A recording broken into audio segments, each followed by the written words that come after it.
vor.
Bonsoir à tous, bienvenue dans cette 12e édition de l'incubateur.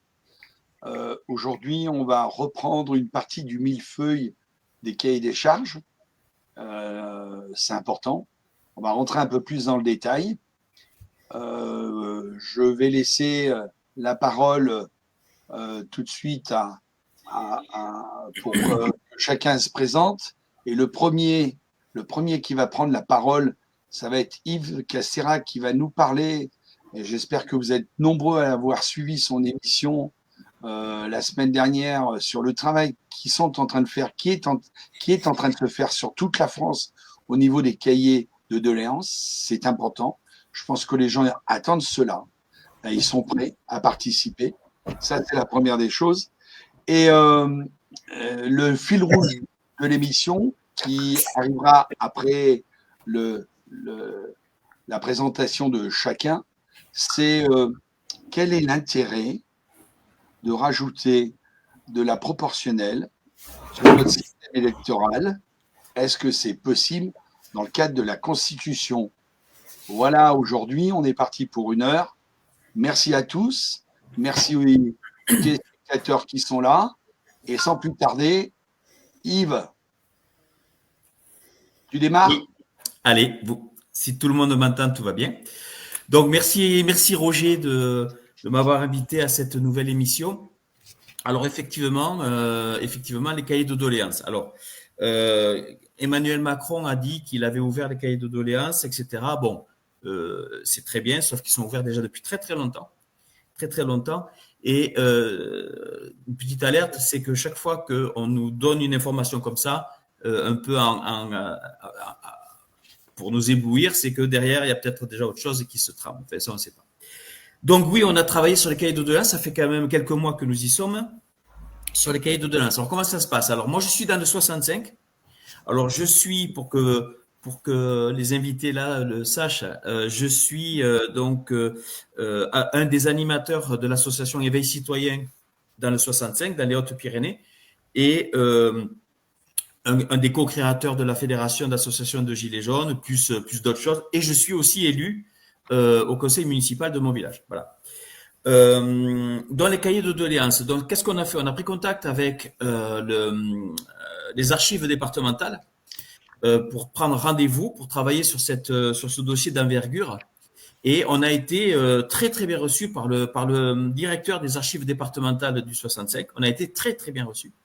Avec un rendez-vous, pas solennel, mais presque, pour travailler sur ces cahiers-là, sachant que depuis 2018-2019, personne dans le département n'avait travaillé sur ces cahiers. Voilà. On a été la première association.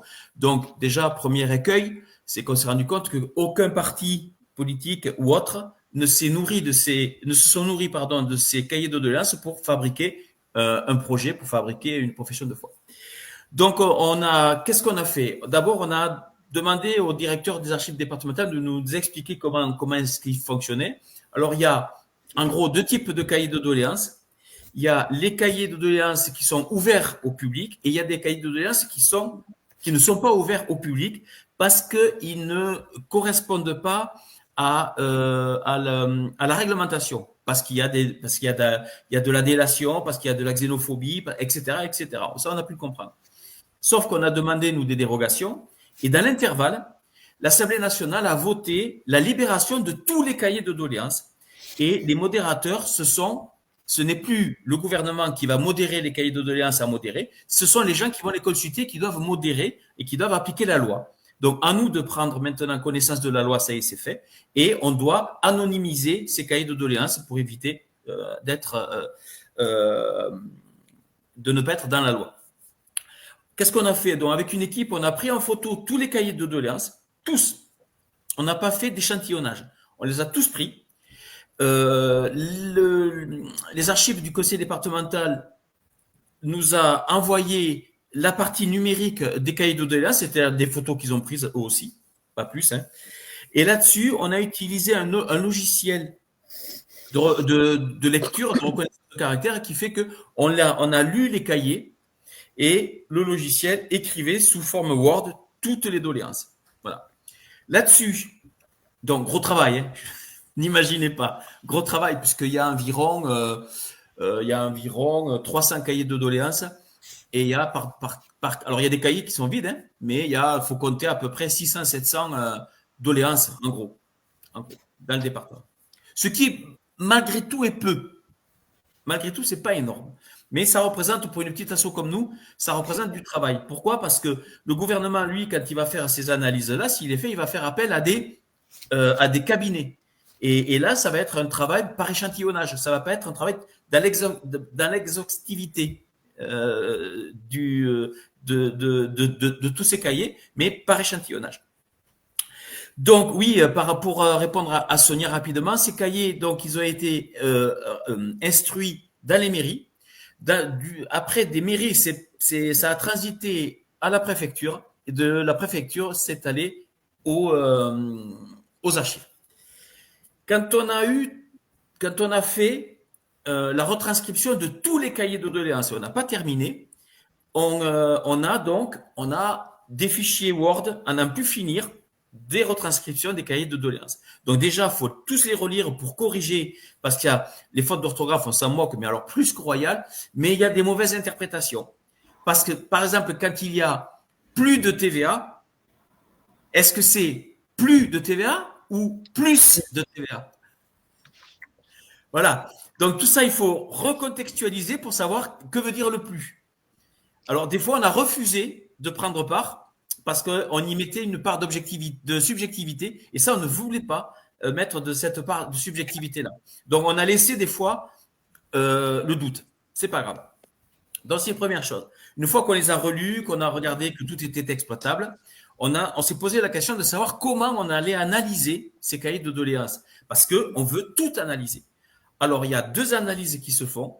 Une analyse subjective de la part des consultants des cahiers de doléances, mais cette analyse-là, on la garde pour nous. C'est une forme d'analyse étalon. Je vais vous expliquer pourquoi. Et après, on a utilisé, ça va faire bondir certains, on a utilisé l'intelligence artificielle. Alors, là-dessus, sur la question de l'intelligence artificielle, on a quelqu'un qui est extérieur à l'association, qui nous pilote, qui nous dit attention, faites gaffe, c'est quelqu'un de très bienveillant, qui est très dans le questionnement de l'intelligence artificielle, et qui nous a dit voilà, il y a deux types d'intelligence artificielle. Il y a l'intelligence artificielle du style Google, Copilot, ChatGPT, etc. Et il y a l'intelligence artificielle française, domiciliée en France, qui répond à la réglementation RGPD. Voilà. Bon, il faut quand même faire vachement gaffe. Vachement gaffe. Donc, on a cherché, moi j'ai cherché quelle est l'intelligence artificielle qui va être la plus capable d'analyser un stock de documents, parce que les trois quarts des intelligences artificielles, y compris françaises, y compris internationales, nous limitent dans le nombre de caractères. Ça veut dire qu'il aurait fallu faire plusieurs sous-synthèses, et de ces sous-synthèses en faire d'autres sous-synthèses, etc., pour arriver à une synthèse globale. Donc, très compliqué. Donc, on a trouvé, je ne vais pas faire la pub là, on a trouvé une intelligence artificielle française qui respecte le cadre de la réglementation française, qui analyse par fichier et non pas par caractère. Donc, si, par exemple, c'est pas plus de 8 fichiers, eh bien, on prend les 100 fichiers, on n'en fait qu'un seul. Voilà. Et là, on le fait jusqu'à 8 fichiers, et là, on a à peu près tout les cahiers de doléances. Donc, après, l'autre question qu'il faut se poser, c'est quelle est la question qu'on va poser à l'IA. Et là, attention, et ça s'appelle des prompts. Donc, quelle est la question? Il faut des questions ouvertes qui soient objectives et pas des questions orientées. Par exemple, fais-moi la démonstration, IA, fais-moi la démonstration que Emmanuel Macron s'est trompé, c'est orienté. Fais-moi la démonstration que les Gilets jaunes avaient raison, c'est orienté. Donc, pas ça. Pas ça. Donc, les questions qu'on a posées, c'est par exemple, fais-moi une analyse objective des cahiers de doléances. Voilà. Fais-moi la synthèse des cahiers de doléances. Et là, on a, je vais vous faire voir, hein, on a fait des synthèses par personnes qui ont travaillé sur les cahiers, qui ont saisi les cahiers. Donc, en gros, les premières synthèses qui apparaissent, c'est quand même assez édifiant. Si on prend cette synthèse-là, je ne sais pas si vous voyez, donc c'est la synthèse de Maryse. Donc, après avoir fait tout le travail que l'on a fait, on a demandé à l'IA de travailler là-dessus et on a, par ordre de priorité, on a les premières synthèses. Alors ici, dans le département, par ordre de priorité, on a, et ça c'est l'IA qui travaille sur les cahiers de doléances. Il n'invente rien. Et là où je vous disais qu'il y avait deux analyses, la nôtre subjective et celle de l'IA, c'est qu'on va essayer d'interconnecter les deux analyses pour s'assurer qu'il n'y a pas de trahison de l'IA sur ce que nous, on a le sentiment d'avoir vécu à travers ces cahiers-là.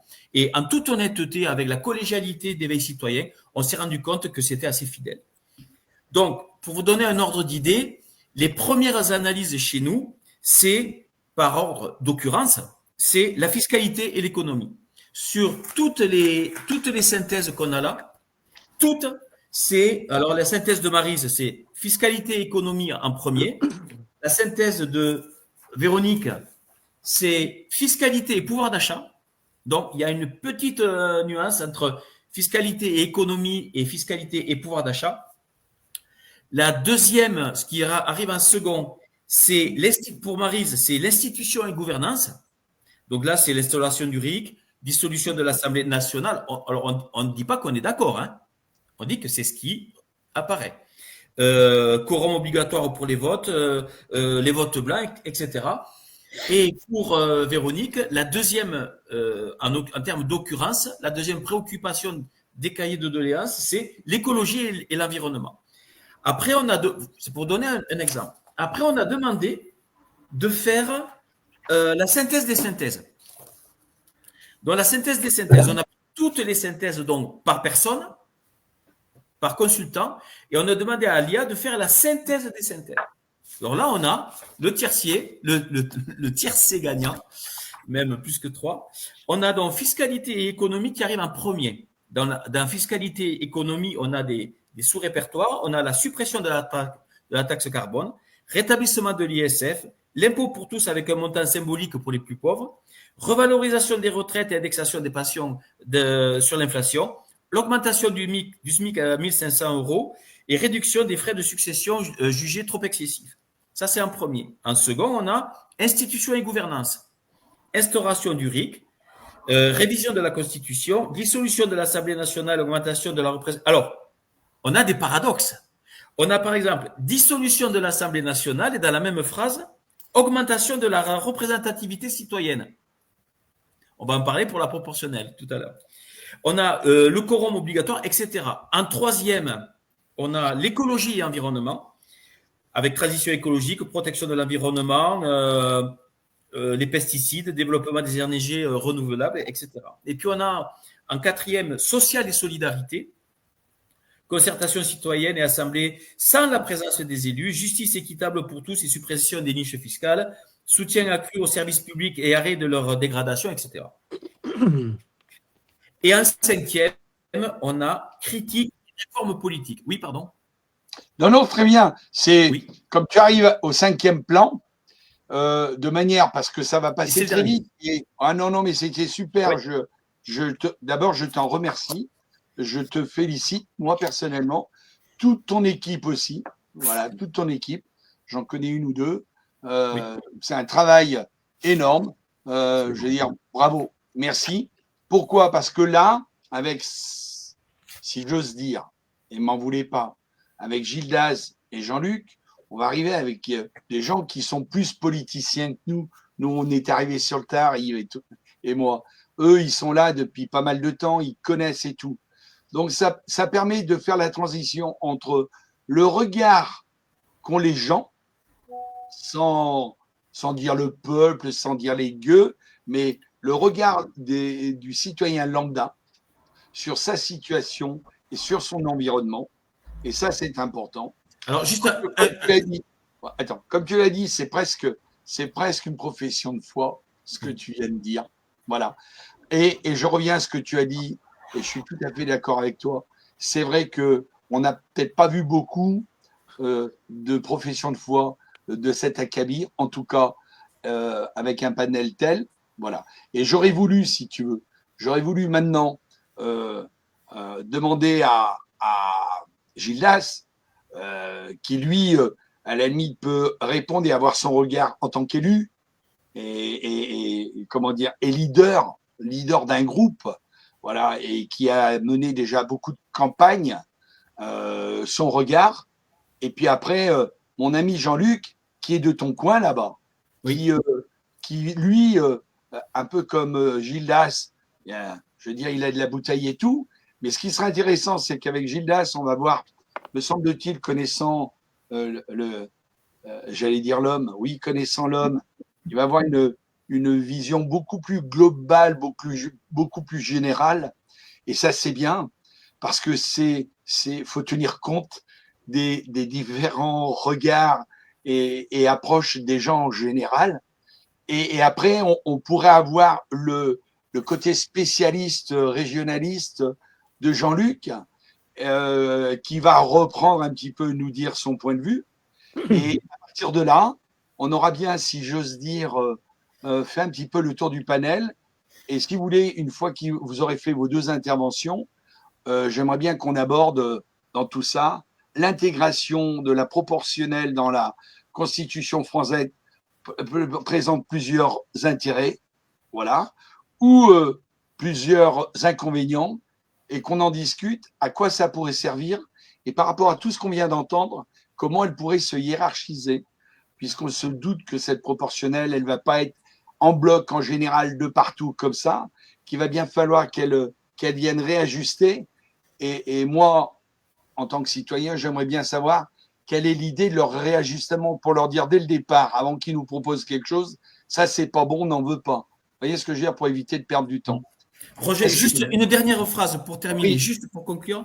Le 30 et 31 de ce mois-ci, du mois de mai, donc dans 10 jours, là, il y a le festival des cahiers de doléances dans l'Oise qui va réunir tous les collectifs de citoyens et autres qui ont travaillé sur les cahiers de doléances partout en France. Donc, il y aura une synthèse de tout ça. Voilà. Merci pour l'information. Elle est très bonne. Et, merci beaucoup. Gildas, tu veux bien reprendre le flambeau? Oui, avec plaisir. Mais merci à toi, Roger, encore pour l'invitation. Rebonjour donc à Jean-Luc, hein, qui commence à être un ami de longue date maintenant, finalement, tellement on se côtoie depuis un moment. Et puis, enchanté Yves, parce que j'avais pas eu le plaisir de faire ta connaissance. Et bravo pour ce travail qui doit être forcément énorme, vu les moyens qu'on a pour pouvoir travailler dessus. Mais je vois que vous y avez mis, en plus des moyens, la méthode, puisque vous avez utilisé l'IA et la modernité pour essayer d'être le plus efficace possible. Mais comme tu le disais, du coup, Roger, moi j'ai toujours un regard plus large et parfois ça peut paraître déconnecté, mais bon, je vais vous la livrer quand même. On est dans une période de guerre partout dans le monde. On a un président qui est en capacité de jeter des milliards alors qu'on meurt de faim en France. Il est capable, dès qu'il est sous pression, de nous détourner vers des objectifs qui pourraient être ceux, ne serait-ce que d'être à l'écoute de sa population en lançant par exemple des doléances ou autres. Et donc je suis toujours très sceptique lorsqu'on lance ce genre de choses, puisqu'il nous a fait le coup à l'époque des Gilets jaunes. Il n'en a rien fait de tout ce qu'on lui a fait remonter.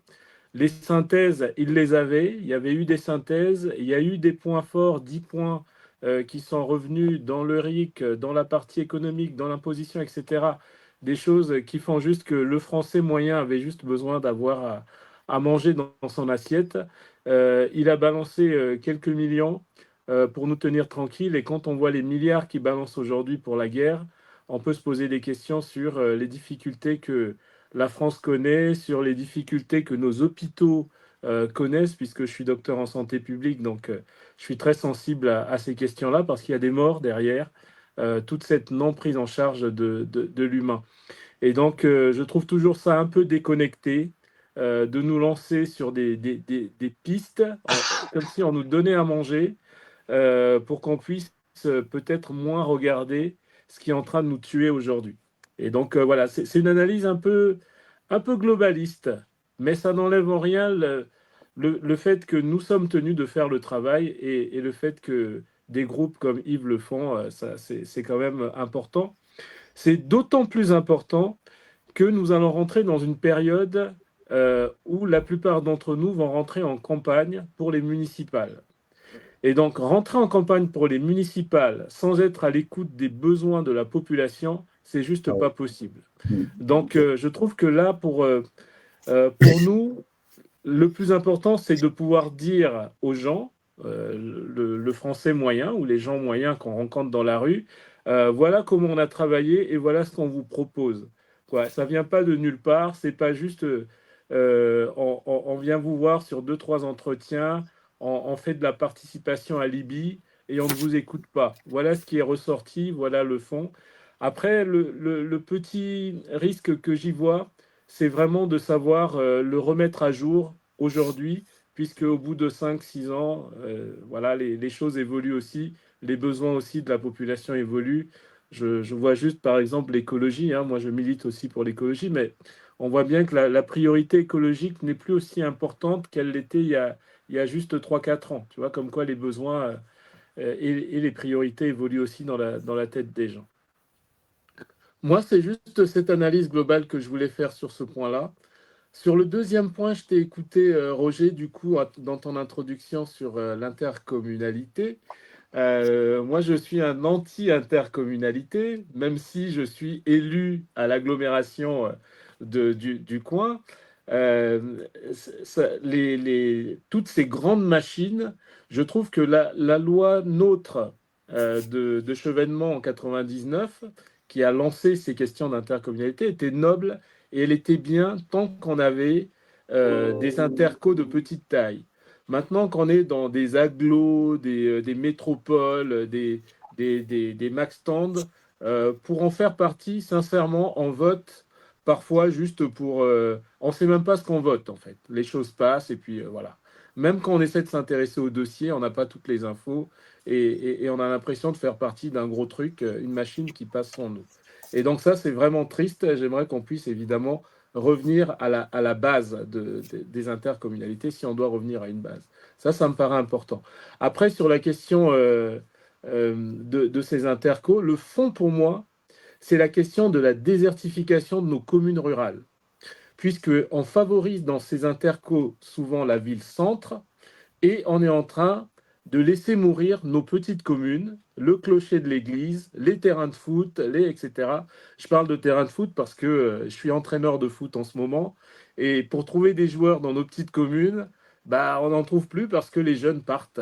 Et donc, les communes aussi se meurent, ne serait-ce que pour trouver une équipe de football. Mais pourquoi un jeune resterait dans un endroit où il n'y a plus d'école, plus de commerce et où tout est en train de mourir. Donc on en est quand même là et où l'hôpital, faut faire 30 à 40 km pour pouvoir aller aux urgences. Donc ça devient juste pas possible. Donc il faut qu'on revienne peut-être, en tout cas pour ce qui me concerne, à ce qui était un peu avant. Et il y avait du sens et du bon sens à pouvoir faire vivre nos communes. Et la partie Covid nous a montré que justement, au lieu de s'agglutir tous dans les villes-centres, lorsqu'il y a la Covid, le fait d'avoir de la place, le fait d'aller dans nos communes rurales, en respirer, quoi. Voilà, ça c'est une petite parenthèse. Et je vais terminer par la partie financière. Partie financière, j'ai été donc sur le précédent mandat, maire adjoint à la vie associative à Blois, et j'étais très impliqué dans des commissions de l'agglo. Par contre, du coup, c'est du temps et de l'énergie de pouvoir travailler sur ces dossiers-là. On ne peut pas le faire bénévolement. Je pense que les gens ne mesurent pas. Quand on a un boulot, déjà, c'est compliqué. Mais quand on doit s'y impliquer, c'est vraiment une implication qui nécessite du temps et donc un financement. Et donc, il faut que le financement soit proportionné, je suis d'accord, par rapport aux bénévoles lambda qui te regardent et qui est impliqué dans des assos ou autres. Mais lorsqu'on est dans ces strates-là, sincèrement, c'est beaucoup d'énergie, beaucoup de commissions, beaucoup d'aller vers, etc. C'est pas juste un boulot de bénévole associatif. Donc là, après, c'est autre chose. C'est plutôt les barèmes financiers qui donnent au vice-président à l'agglo qu'il faut négocier. Moi, aujourd'hui, je suis conseiller municipal et communautaire, mais en tant que conseiller communautaire, je touche 100 € par mois pour être conseiller communautaire. Ça me paye à peine le déplacement que je dois faire aller-retour quand je vais faire des commissions ou des conseils communautaires, quoi. Donc, il y a de ça aussi. Je perds plus d'argent aujourd'hui à être conseiller communautaire que ceux qui sont par contre vice-présidents de ces agglos et qui gagnent 15, 20 fois, pour pas dire 30 fois plus que ce que moi je gagne en étant conseiller. Donc là par contre, il y a un petit souci. Bon, voilà. Pour conclure sur ces questions-là.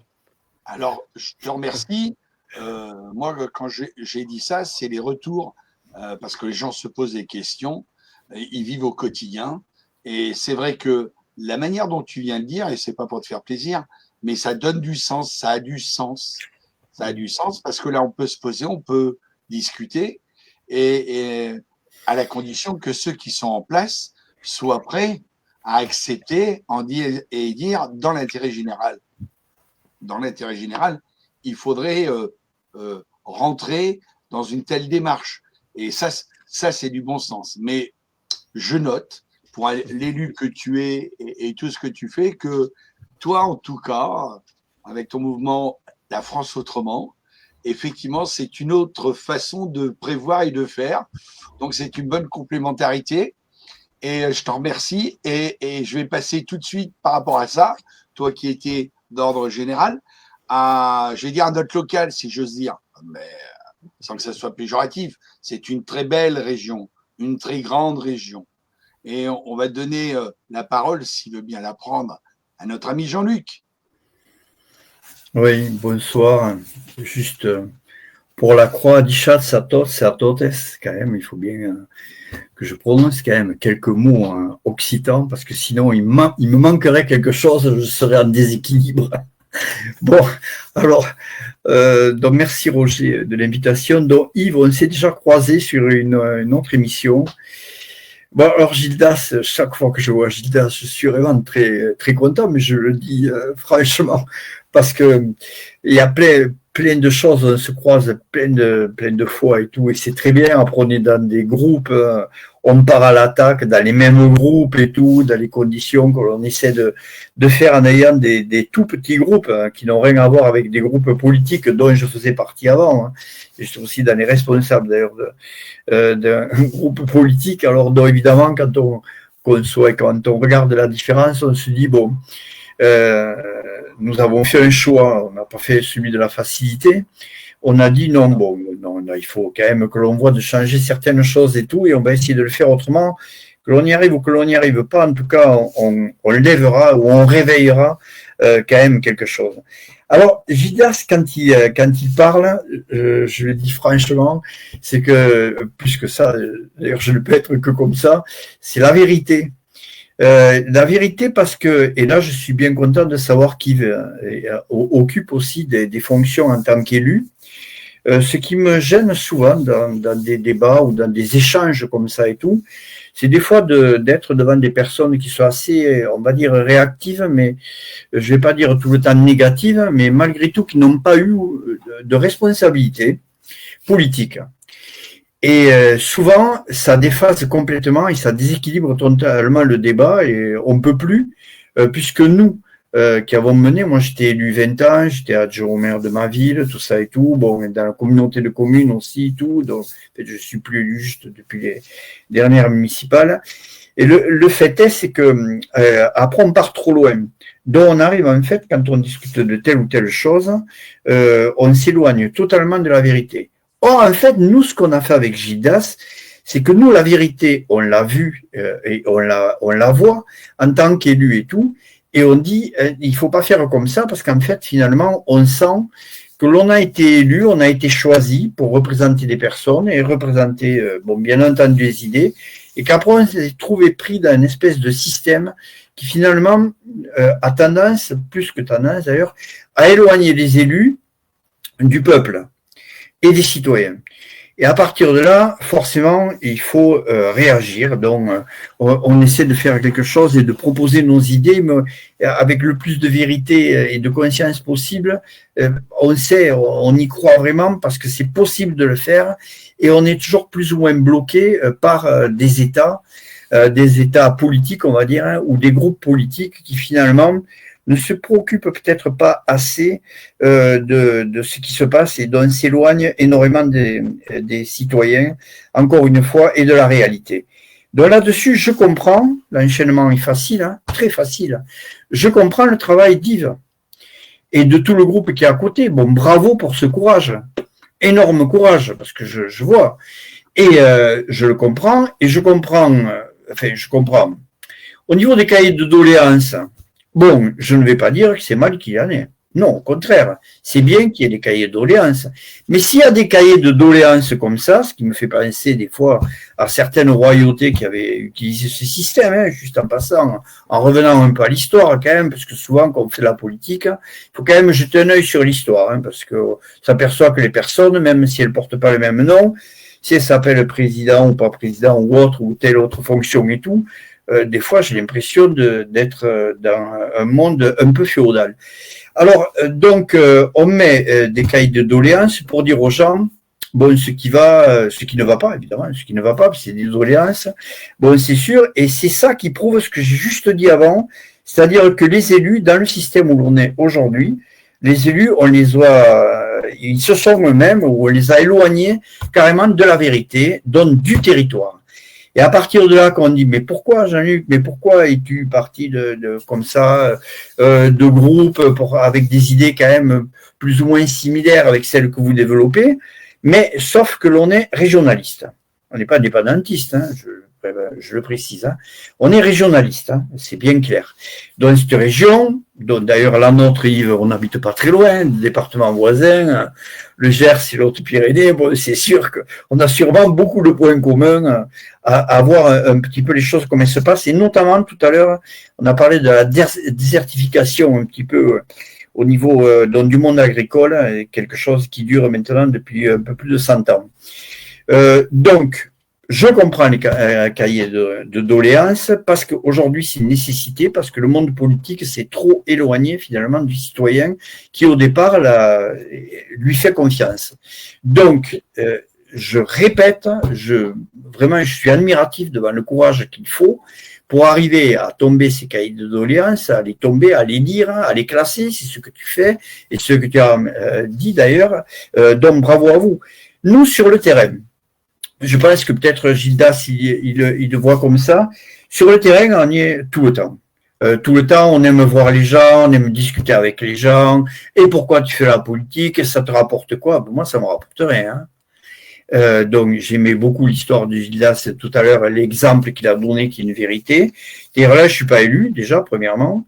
Les postes d'élus que j'ai eus, comme je n'ai pas voulu rentrer dans un système de copinage, soyons très clairs, hein, on est là pour parler, un système de copinage dont après on n'a plus les moyens ou on n'a pas les moyens finalement, et des fois les élus, quand ils ont les moyens, finalement, ils s'en tiennent qu'à ça, puisque ce qu'ils disent sur le terrain est une chose, quand ils sont à l'Assemblée, peut-être ils se comportent totalement différemment par rapport à ce qu'ils ont dit, ce qu'ils ont promis ou ceux qui, normalement, les citoyens qu'ils doivent représenter.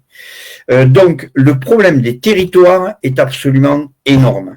C'est pour ça qu'après, quand on va passer sur un autre sujet, dont le sujet, tu as dit tout à l'heure, de la proportionnelle et tout, c'est quelque chose de très intéressant aujourd'hui. Le problème des territoires, et quand tu as parlé tout à l'heure, Gilles, de la communauté de communes, oui, moi j'étais à fond pour ça, à fond. Et puis après, on arrive dans une communauté de communes. Bon, elle peut grossir un peu, si on veut, bon, à la limite, si ça se passe bien, pourquoi pas. Mais après, quand on commence à être dans des communautés de communes trop importantes, comme ce que tu as dit tout à l'heure, en fait, encore une fois, on s'éloigne de la réalité, quoi. Alors, au départ, la communauté de communes, ce que tu as dit, je suis entièrement d'accord, forcément, avec toi, Gilda, c'était un truc qui pouvait, justement, mettre un petit peu tout le monde, on va dire, à proximité de tout ce qui se passe et à la vérité, tout ce qu'il fallait faire au plus proche de nous. Et puis après, on en refait encore un espèce de truc, une strate de plus. Et la France souffre de ces strates et souffre administrativement. Et d'ailleurs, c'est pour ça que ça lui coûte, entre autres, pour faire très très vite, que ça lui coûte d'ailleurs très très cher d'avoir une administration vraiment trop importante par rapport sûrement à ce qu'il y a à faire. Je ne critique pas les gens de l'administration, mais juste sûrement la façon dont elle est organisée et dont elle est mise en place, et notamment et justement sur des pouvoirs ou des strates politiques et des territoires politiques. Donc, la communauté de communes, elle a perdu de sa valeur. Par exemple, chez moi, la dernière fois, je m'étais opposé très fort à ce que le maire de la commune où j'habite, à L'Isle-Jourdain, soit systématiquement le président de la communauté de communes. Voilà, je dis, mais pourquoi donc le maire de la ville la plus importante est président de la communauté de communes? En fait, la communauté de communes, d'une façon ou d'une autre, elle va, je te rejoins encore une fois, alimenter le bourg principal, la ville principale ou la grosse ville. Donc, à partir de ce moment-là, elle perd sa fonction initiale, qui était un partage. Tu parles des terrains, tu as parlé de football, on peut parler de plein d'autres choses, de plein d'autres terrains aussi, mais c'est un très bon exemple, et même des fois au niveau culturel et tout, où on coupe des initiatives de tout le monde associatif, uniquement finalement pour encore centraliser. Alors nous qui sommes régionalistes, qui sommes contre cette centralisation qui dure depuis la révolution, j'ajoute, parisienne. Donc, évidemment, ça ne va absolument pas. On coupe l'initiative des gens. D'où on est régionaliste, nous, pour que la région, elle vive, que les territoires, ils vivent comme il faut, et donner les responsabilités à qui de ce soit et à qui les mérite. Aux gens qui connaissent réellement le terrain, parce qu'ils y sont, ils savent ce qu'ils font, il faut leur donner les moyens de gérer les choses comme il faut.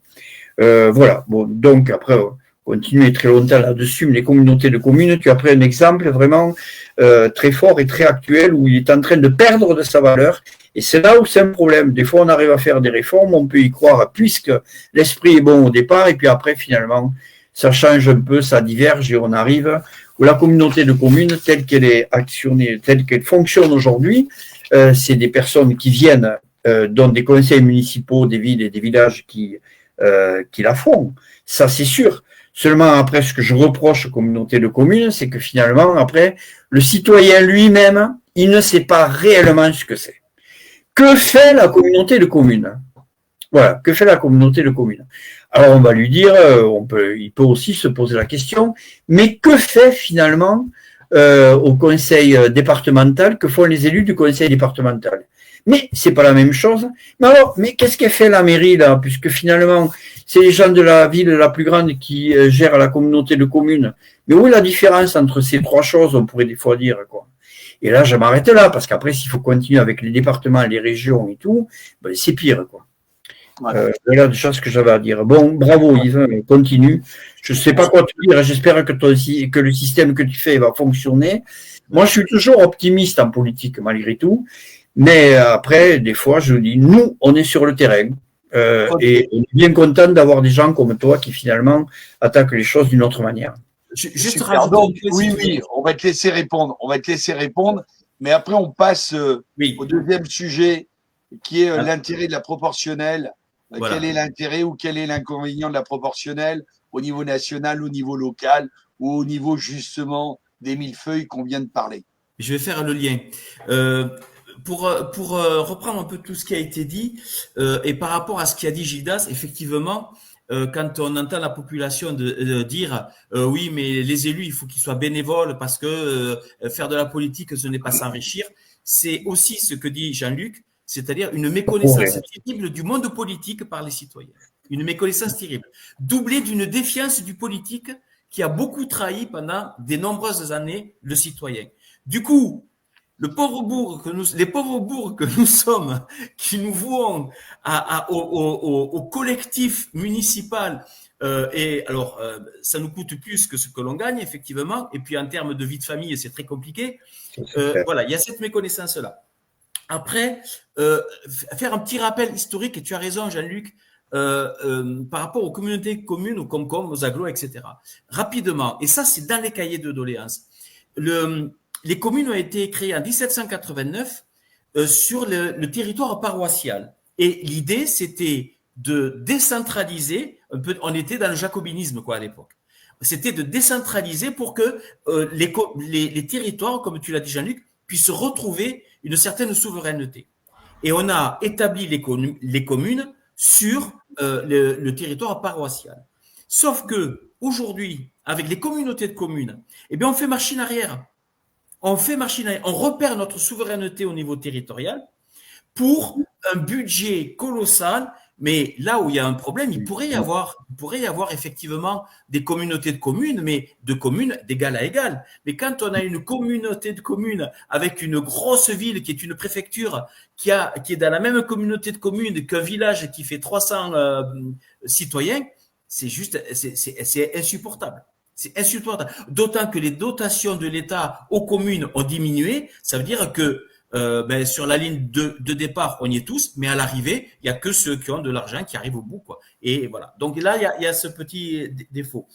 Après, sur les cahiers de doléances par rapport à ça, et je terminerai là-dessus, il y a, encore une fois, hein, c'est sur les synthèses, il y a cette volonté de retrouver une souveraineté. On le voit avec les déserts médicaux, on le voit avec les qui quittent tous les villages, les écoles, etc., etc. Donc, il y a retrouver une certaine forme de souveraineté dans les territoires, de façon à ce que le citoyen puisse revenir vers le chemin des urnes aussi. Mais là, évidemment, le chemin des urnes, et là, je te laisse la parole pour la proportionnelle, parce qu'il y a un petit lien quand même. Oui, tout à fait. Moi, je ferais comme intervention, là, me dire, je connais bien les cahiers de doléances parce que je les ai vécus et j'y ai participé. Et j'ai été fixé avec l'époque et la période où ça a été demandé. Et finalement, depuis que l'incubateur s'est plongé un petit peu dans ce millefeuille, je me rends compte que ce soir, on est en train de faire le cahier de doléances des millefeuilles. Voilà. Et donc, ça prouve que comme on dit, tout ce qui est en bas est en haut, tout ce qui est petit, micro, macro, ça veut dire que oui, je pense qu'on n'est pas sot. Je pense qu'il y a un dérèglement au niveau du réglage, je parle, et que à ce niveau-là, il y a besoin, comme on dit, du bon vieil ajusteur ou du bon vieux mécanicien ou du bon vieux docteur qui sans freluche ni rien est capable de dire les mots justes au malade ou à la famille et apporter la solution adéquate à un moment important. Et je crois que là, aujourd'hui, en tout cas, on se rend compte que on pourrait peut-être dès demain, nous, essayer de faire le cahier des doléances des intercommunalités. Et je pense que ça serait très intéressant parce que si on s'adresse à des élus, et on l'a vu ce soir et on l'a vu la dernière fois, voilà, il y a plein de choses qui sont incohérentes. Et donc, c'est pas forcément qu'elles fonctionnent pas, mais comme elles sont incohérentes et qu'on est dans cette incohérence, ça peut pas fonctionner parce qu'il n'y a pas de bon sens. Et des fois, en stoppant tout ça et en mettant du bon sens, ça résoudrait pas mal de petits problèmes. Donc, on en vient à la question clé. La question clé, elle est d'actualité. Voilà, on a un Premier ministre qui a fait l'annonce des cahiers de doléances qui nous a dit que c'était la volonté du gouvernement. Très bien, on en prend acte. Et derrière, ce même Premier ministre nous dit à l'Assemblée, et que il est possible, qu'il serait peut-être intéressant et qu'il est en train de réfléchir, de regarder pour pouvoir nous mettre de la proportionnelle. Alors, moi, je reviens avec le côté de la base, si j'ose dire. La proportionnelle, c'est quoi? C'est pourquoi? C'est à quel niveau? Et là, les gens sont déjà dans la méfiance en disant, ils essayent déjà de trouver une porte de sortie pour nous enfumer. Ce qui est peut-être vrai, je ne sais pas. Mais comment on pourra amener de la sérénité, puisqu'on a eu la chance quand même aux dernières élections législatives d'avoir un taux de participation intéressant. Ça faisait longtemps que les gens ne s'étaient pas déplacés comme ça. Donc, comment on peut leur donner envie de revenir et comment ces gens-là, s'ils reviennent, ils ont l'assurance de pouvoir être écoutés et que ça serve vraiment à quelque chose. Si on veut les conserver, s'ils veulent venir et si on veut en avoir plus, je pense que c'est quelque chose qu'il nous faut clarifier. Qui veut bien commencer sur ce début de réponse? Allez, Gildas, je le sens bien là. Je le sens bien. C'est bien. Comme ça, je fais le global. Et puis, je vais Et laisser après, les amis faire, voilà, faire l'entonnoir après. Non. Alors, ce qui est bien sur cette histoire de proportionnel, c'est qu'il l'avait annoncé. Que ce soit M. Macron durant la campagne 2017, ça a été le cheval de bataille de Bayrou, quand même, qui a aidé Macron, mais dans son aide, il y avait quelques conditions dans la proportionnelle. Donc ça, c'était plutôt intéressant. Donc qu'il y revienne, moi, ça m'étonne pas. Là, j'y vois pas quelque chose de fourbe. Ce qui peut être fourbe dans la manière dont il l'emmène, c'est que c'est très intéressé pour lui, puisqu'il a un petit parti proportionnellement aux autres, et donc son parti à la proportionnelle va y gagner s'il y a de la proportionnelle. En tout cas, c'est comme ça qu'on peut imaginer les choses. Et moi, en fait, dans cette histoire-là, je suis en train de penser, alors j'ai plus l'année en tête, à Jean-Marie Le Pen. Je crois que c'était 86, mais je me plante peut-être. Mais 1900. Hein. Mais c'est une année où il a réussi à faire rentrer pas mal de personnes du Rassemblement national à l'Assemblée nationale grâce à la proportionnelle. Donc 86. voilà, donc ça existe, c'est possible et ça permet à des partis qui n'étaient pas en vogue, en tout cas, de rentrer à l'Assemblée nationale. Et ça permet surtout à des petits partis, et c'est ce qui m'intéresse encore plus, puisque pour nous, citoyens, nous sommes dans des petits partis pour l'instant, de pouvoir espérer, malgré nos scores, avec des petits scores, de pouvoir un jour faire partie de la représentation nationale. Et moi, il y a que cet aspect-là qui m'intéresse, puisque dans cet aspect, il y a l'écoute réelle de la population, qui a été perdue jusque-là, puisque le français moyen se désintéresse de plus en plus de la politique, a l'impression d'élire des politiques qui ne l'écoutent pas, et se dit que bah, de toute façon, ce système-là, il faut le changer. Enfin, en tout cas, c'est comme ça que je perçois les choses et que je perçois la base. Ce système a changé. C'est aussi aujourd'hui ce qui est en train de se passer. C'est c'est- c'est quand on a déstabilisé nos institutions. On a le Rassemblement national. Je parle d'eux, mais je ne parle pas de négativement, en fait. Hein. C'est un parti comme les autres maintenant, et d'ailleurs un grand parti français.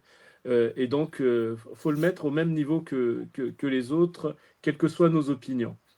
Et donc, on a le Rassemblement national qui était le parent pauvre politique, puisqu'il y avait deux grands pôles, deux grands partis, hein, à gauche et à droite, et il y avait le Rassemblement national qui était le parent pauvre et qui aujourd'hui est peut-être même le plus grand parti français, puisqu'ils sont en nombre plus important au niveau de l'Assemblée nationale. Donc, la question de la proportionnelle, qui pouvait poser problème en termes de vote il y a quelque temps, aujourd'hui, ne pose a priori plus de problème, puisque va réunir chacun de ces partis qui votent et va nous permettre à chacun de nous de pouvoir peut-être répondre à la complexité qu'on a aujourd'hui, puisque le français, jusque-là, préférait avoir quelque chose d'un peu hiérarchique et savoir pour qui il va voter, qui va le représenter à l'Assemblée, etc., etc.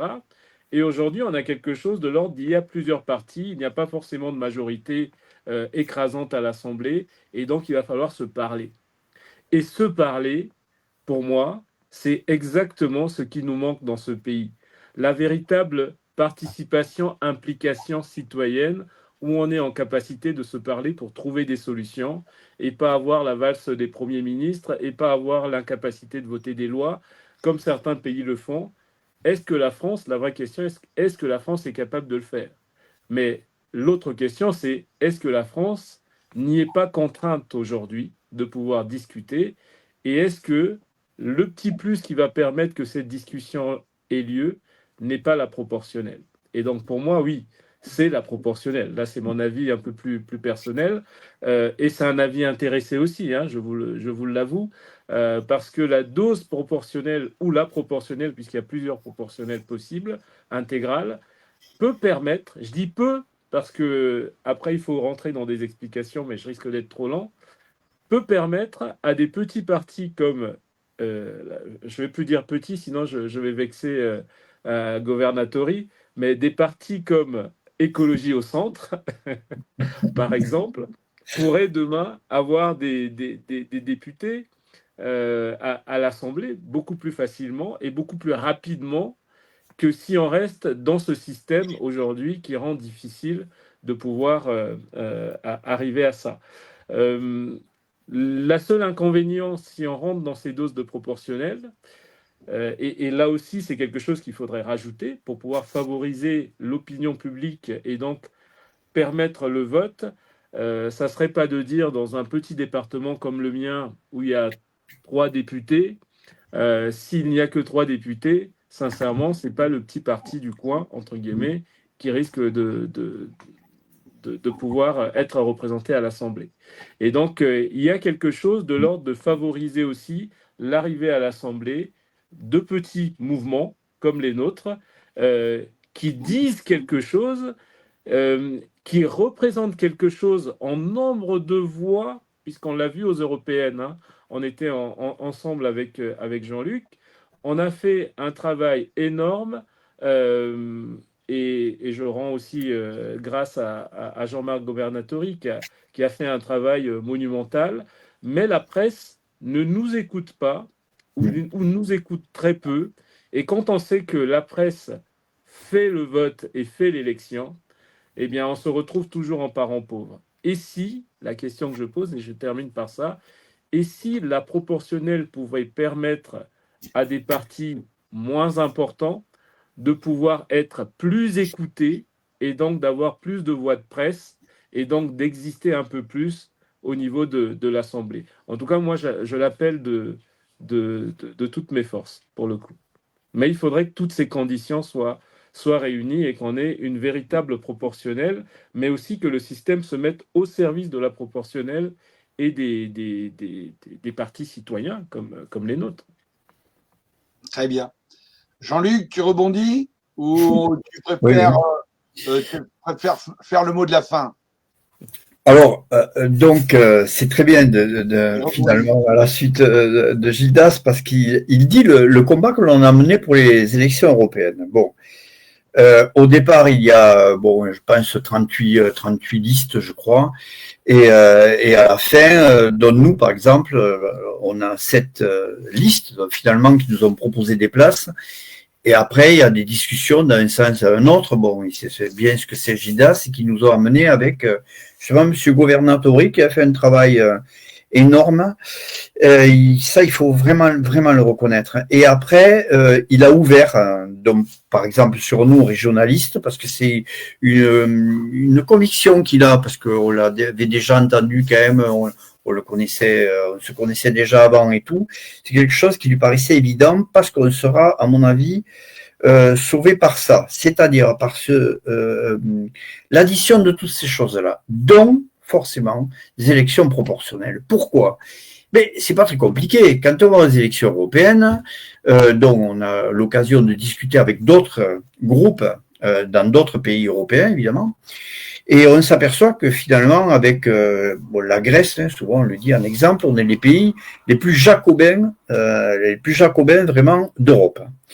Donc, et des fois, on pourrait même croire du monde démocratique, en tout cas, si on peut l'appeler comme ça. Alors quand la France se donne toujours l'image d'être l'exemple au niveau de la démocratie pour le monde entier, hein, si on croit ce genre de choses-là, ou en tout cas si on le répète, on s'aperçoit que finalement, non, pas du tout.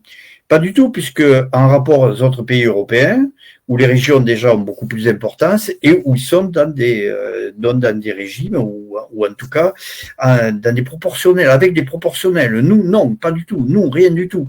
Donc là-dessus, on voit l'exemple et on se dit, donc finalement, il y en a qui fonctionnent peut-être mieux que nous, plus facilement que nous en tout cas, mais où les gens ont leur espace politique. Où il y a vraiment une liberté totale puisqu'ils sont représentés. Et là, on arrive à la proportionnelle. L'exemple que tu as donné, qui était en 1986, où donc le parti que tu as cité avait un petit peu plus de 40 députés à l'Assemblée nationale, dont après, il a semblé que ce n'était pas forcément bien de continuer parce qu'on avait peur peut-être de leurs idées ou surtout qu'un autre parti vienne se greffer sur un système qui est déjà fait depuis très longtemps avec tel et tel parti, et tout d'un coup il en arrivait, on va dire, un autre qui semblait gênant sur l'histoire. En voulant ralentir cette chose-là, je crois qu'on a fait le contraire. On a au contraire totalement amené les gens vers ce parti-là. Pourquoi ? C'est pas parce qu'ils ont les idées fondamentales de ce parti-là au départ. Après, on va pas en parler. Comme tu dis, il faut quand même reconnaître qu'aujourd'hui, ils représentent beaucoup le monde. Où était le piège ? Eh bien, le piège, et les autres, je veux dire, qui ont refusé la proportionnelle, ils se le sont bien tendus. Pourquoi ? Puisque finalement, les gens n'ayant plus confiance dans des partis pour lesquels ils votaient, par défi ou par négativité ou autre chose, ils ont voté pour ce parti-là, puisque finalement, c'est celui-là qui représentait la colère, tout ce qui allait à l'encontre des autres qui sont déjà, depuis un petit moment, qui ne répondaient plus aux attentes. Donc finalement, c'était pas très bien, puisque les gens ne trouvaient pas des partis qui correspondaient à ce qu'ils voulaient, donc par un petit peu colère ou autre, ils votent pour un autre groupe qui finalement ne correspond sûrement pas à leurs idées, mais par contre amène un effet de révolte. Bon, voilà, on en est arrivé là. Ces partis-là, celui-là notamment, on s'aperçoit, et là je reviens sur ce que tu as dit, Gildas, le problème des partis politiques. Quand on est dedans, je le sais, j'étais pendant 25 ans dans un parti politique, il y a les moyens pour les faire vivre, il y a des élus, il y a tout ce que l'on veut, il y a des employés, il y a toute la machine politique. Or, les petits groupes ne l'ont pas. Donc, les petits groupes ici ne l'ont pas parce qu'ils n'arrivent pas à avoir d'élus, déjà. Donc, ça veut dire qu'ils peuvent même pas rattraper leurs frais. Ça, je parle en connaissance de cause. Parce que je mets 1, 2 ou 3 ans à finir, moi et puis mes copains, à payer les campagnes électorales.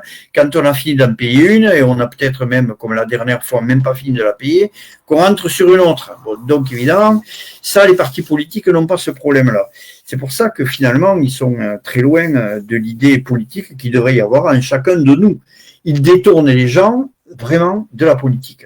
Pourquoi c'est important justement d'arriver sur une proportionnelle ? Parce que là, les gens, ils vont véritablement pouvoir voter un parti, qui soit petit ou grand, avec une chance de voir arriver l'idée et les idées qu'ils veulent pourront arriver, pourquoi pas, à être élus et à représenter quelque chose qu'ils ont au plus proche d'eux-mêmes. Et ça serait vraiment très très bien. Et c'est pour ça que là, justement, la proportionnelle, c'est très important pour tous les partis et pour nous notamment, parce qu'avec un pourcentage beaucoup moins important forcément, on peut arriver à avoir des représentants dans des assemblées un petit peu à tout ordre, surtout nationales. Ça, c'est très important. Parce que, et là, je reviens sur ce que tu as dit aussi, cet exemple sur les différentes conditions, en fait, où on peut arriver à avoir quand même une élection vraiment à la proportionnelle. Quand on parle des petits départements, bon, le tien ou le mien, il y a 2 députés. Le tien, Yves, il y en a 3. Donc, 2, il y en a que 2. Et je pensais qu'il y en avait 3 dans les Hautes-Pyrénées. Et donc, finalement, ces partis-là, ils vont toujours avoir les plus grands partis. Et si, sur la proportionnelle, le 1 et le 2 seront toujours des membres des gros partis tout le temps. Ça, c'est difficile. Alors, le système de dire, pourquoi pas, dans les départements les plus peuplés, où il y a une dizaine de députés, comme dans l'Haute-Garonne, là, par contre, les petits groupes auront beaucoup plus de chances d'arriver à avoir des élus. Et c'est sûr. Et c'est là, après, que nous, petits groupes, il faut arriver à calculer comment on pourra faire. Mais la proportionnelle, déjà, à ce niveau-là, même s'il n'y en est que dans les départements les plus peuplés, bon, les habitants des départements moins importants, c'est sûr, ils vont se dire, bon, c'est embêtant pour nous et tout, mais l'ouverture est énorme pour l'avenir. Elle est énorme. C'est-à-dire qu'après ça va se répercuter sur d'autres élections et tout, et l'esprit viendra qu'en fait, il est possible de mener un pays, un département, une région ou autre, avec donc des élections à la proportionnelle. Les autres y arrivent, les autres pays y arrivent. Nous, on se donne comme exemple pour tout le monde. Finalement, nous, on n'a jamais réellement tenté le coup pour le faire et pour représenter chaque citoyen. Chaque citoyen doit se sentir représenté avec le candidat qu'il a envie, avec des groupes plus petits et tout, et bien même s'il y en a moins à l'Assemblée nationale, mettons, et bien il y en aura quand même quelques-uns. Et à partir de là, les idées vont évoluer, le débat il va changer, il va être nourri d'une autre façon. Et on arrivera au plus proche et où les gens pourront reprendre confiance finalement dans la politique puisqu'ils auront réussi à, voilà, on est quand même représentés. Ne serait-ce que par 1, 2 ou 3, mais qu'importe, mais au moins ils sont représentés, quoi. Et c'est pour ça que la proportionnelle, pour moi, c'est fondamental. Et c'est peut-être par là qu'on arrivera à se sauver de la situation où on est aujourd'hui. Au niveau politique, le manque de confiance, par exemple, je pense, c'est vraiment atroce, la violence qu'il y a de certains citoyens par rapport aux élus dans leur petite commune et tout. Alors que les élus, c'est finalement, ils les connaissent, ils se connaissent tous, tout ça et tout, et aujourd'hui, on arrive à un non-respect de l'élu dans des petites municipalités et tout. Le maire, on va mettre sur la figure donc à un adjoint ou à un conseiller ou au maire parce qu'on n'est pas d'accord avec lui. Et là, on est en train de tuer la démocratie. On la tue, la démocratie. Et c'est pour ça que quand tu as dit tout à l'heure, Gildas, qu'on peut sauver les choses par des élections proportionnelles, bien évidemment, c'est par là qu'il faut commencer. Hein. C'est par là. Et après, nous, les petits groupes, quand on va arriver sur des élections, comme quand moi j'ai mené une liste pour les régionales et tout, où évidemment on n'a pas les moyens financiers de faire l'élection correctement ou autre, n'empêche que les gens, après ils vont dire, mais pourquoi pas? Pourquoi pas? Plutôt que rester chez eux, ne pas aller voter, ils vont dire, mais pourquoi pas, justement, puisqu'il y en a qui sont élus là, et bien on va continuer. Donc il y a une ouverture. Ça s'appelle de la démocratie. Ça, c'est la vraie démocratie. Et aujourd'hui, le manque qu'il y a, et pourquoi nous ne sommes plus dans un pays réellement démocratique, c'est parce que tout le monde n'est pas représenté dans les institutions ou dans les corps, on va dire, des élus, oui, que ce soit ou les régions peut-être un peu plus, mais en tout cas à l'Assemblée nationale, au Sénat ou autre, niet. Je veux dire que la proportion de Français qui sont représentés, elle est minime, et de plus en plus minime. Et bientôt, elle ne sera sûrement pas suffisante pour arriver à maîtriser quelque chose qui, normalement, s'appelle la démocratie. Très bien. Sur ces belles paroles, on va permettre à Jean-Luc de respirer, parce que là, il y est allé vite et fort. Là, super, là. Il avait bien appris son texte, là. Hein. On va demander à Yves. Moi, c'est plus. Rapidement. Je veux bien dire deux mots. Rapidement. Moi, je crois que quand on a une visée comme ça, une intention, des velléités de vouloir changer un peu l'outil, il faut se poser d'abord une question, c'est pour quel objectif? Je crois que les objectifs, vous les avez cités tous les deux, Gildas et Jean-Luc. Mais il est important de repréciser les objectifs. Premier objectif, c'est d'accéder enfin à la démocratie. Et un de ces objectifs-là, c'est de faire en sorte que pour accéder à la démocratie, il faut que les citoyens reviennent vers les urnes. Oui. D'abord. Qu'est-ce qu'on fait pour ça? Eh bien, pour ça, il faut, entre guillemets, c'est un terme un peu entre nous, il faut repolitiser les citoyens qui s'intéressent à la chose politique dans le sens organisation de la cité, tel que les voyaient les Grecs. Maintenant, la proportionnelle, oui, c'est l'outil, mais on ne peut pas modifier notre système de votation si on ne prend pas plusieurs points à faire évoluer. La proportionnelle, c'est important, mais la prise en compte du vote blanc, ça l'est aussi. Si on ne prend pas en compte le vote blanc, parce qu'il y a combien de citoyens qui vont vers les urnes, qui mettent un bulletin blanc et ce bulletin blanc est jeté à la poubelle, l'acte citoyen de s'exprimer avec un bulletin blanc, aujourd'hui, est jeté à la poubelle. Donc ça pose un problème. Donc, prise en compte du vote blanc impactant sur tous les scrutins, avec la proportionnelle, oui. Ça, pour moi, c'est important. Après, il y a peut-être des réflexions à mener sur pourquoi est-ce qu'on vote le dimanche. Le dimanche, c'est pour les loisirs. Est-ce que voter, c'est un loisir? Pas sûr.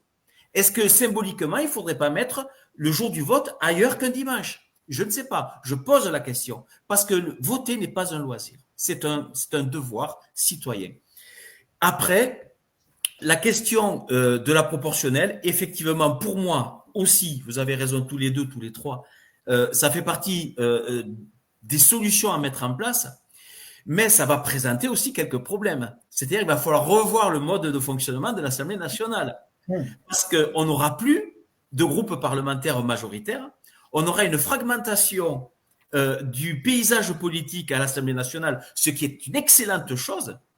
Mais on ne va plus avoir. Donc, on aura effectivement une représentation populaire telle que l'a voulu le tiers-État quand il a quitté les États généraux et qu'ils ont créé, avec le serment du jeu de paume, qu'ils ont créé l'Assemblée nationale à l'époque de 1789, c'était le peuple. La nation, c'était le peuple. C'est l'Assemblée populaire. Voilà.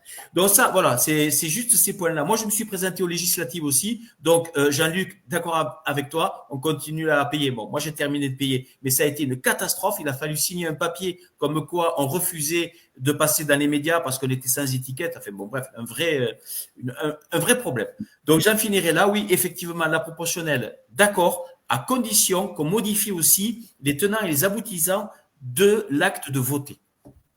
Super, super. Alors, moi, pour conclure, je vais dire, je pense qu'on est bien. Je peux dire un mot avant que tu conclues? Alors, vas-y, alors. Qui est important parce qu'on se l'est dit, moi, évidemment, ce qui est merveilleux, c'est qu'on est tous d'accord, tous les quatre, sur cette histoire de proportionnel et avec les différents arguments fournis, on pourrait presque faire des propositions à l'Assemblée nationale, tu sais, pour qu'ils puissent travailler. Mais dans cette évolution-là, j'ai parlé rapidement des médias, de l'ARCOM, etc., etc. Moi, j'y vois aussi en termes d'évolution que si on passe à la proportionnelle, il faudrait qu'on évolue aussi dans la représentation pendant les élections de l'ensemble des partis. Donc, dans ce qu'on appelle petits partis, parce que ces partis-là, ils auraient autant de vues au niveau des médias, je pense que les scores pourraient être inversés. Donc, il y a de ça aussi, hein. C'est ce que Yves disait, il y a tellement de choses, tous les paramètres qu'il y a autour à faire évoluer, et ça fait partie de quelque chose qui me semble central. Voilà, je m'arrêterai là-dessus. Ben, super, ça va tout à fait, j'allais dire, aller en synchronicité, sans s'être concerté, mais finalement sur le débat du cahier des doléances, sur la structure pyramidale que l'on a, on se rend compte et on est tous d'accord qu'il faut changer certaines choses parce qu'il y a de l'incohérence, c'est indéniable. On se rend compte que on est tous d'accord que pour gagner en démocratie, il nous faut un soupçon de proportionnel. Voilà. Je suis très, très content et satisfait que Yves ait terminé avec l'histoire, parce que si on est là, c'est le fondement de notre histoire, de nos aïeux, et on est dans cette continuité. Donc, cette continuité, c'est pas pour refaire la même chose, tout casser, recommencer. C'est d'avoir cette intelligence qui va faire qu'on va trouver des solutions, parce que les solutions existent. Et alors, je disais complémentarité de nous quatre ou synchronicité, je ne sais pas. Dans 15 jours, nous avons la dernière couche du cahier de doléances, qui est le côté financier, où des gens vont monter. Et la question dont on va débattre, ça va être le vote blanc pour terminer la complémentarité de ce travail que l'incubateur a fait sur le cahier des charges. Donc, je te remercie d'avoir fait l'accroche avec la prochaine émission qui a lieu dans 15 jours. En tout cas, merci à tous. On n'a presque pas débordé 12 minutes, c'est rien du tout. Mais c'était tellement intéressant que je pense qu'on aurait pu aller un peu plus loin, mais on va pas blaser les gens. On va rester, parce que sur un replay, 1 heure, les gens reviennent voir ce que l'on a dit, et c'est intéressant. En tout cas, merci à tous les trois, et je vous dis à très très vite pour de nouvelles aventures.